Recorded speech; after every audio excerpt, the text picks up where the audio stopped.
It was very interesting. I am very glad to be back here after a hiatus, that's COVID. And the interesting thing being the interaction that we have with the other fraternity members of this industry, and the close, interaction with the samples that we see here. Several. So firstly, I would like to highlight something that's in my hand, which is from the personal care. I think, like I mentioned, the packaging is something that people like to touch and feel, and printing and the technologies that are used in packaging can really enhance the consumer experience.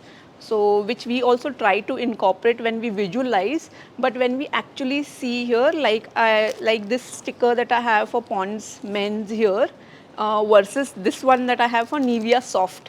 Now, because of the two different printing technologies that have been applied to these, the touch and feel is very different, which is required, which is, I mean, different for the men's, and this being the soft, there's this nice velvety feel to it.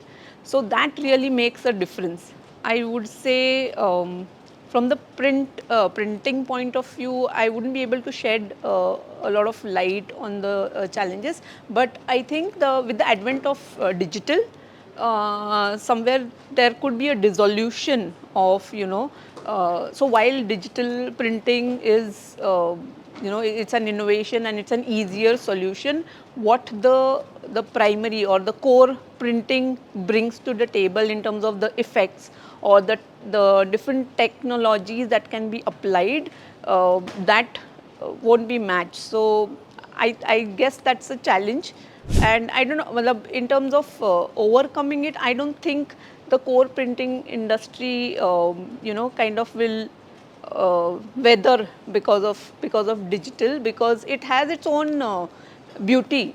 The team has been really supportive. So, and like always, Print Week has been very welcome, and it encourages the meet within the fraternity, which is a very good thing that they are doing.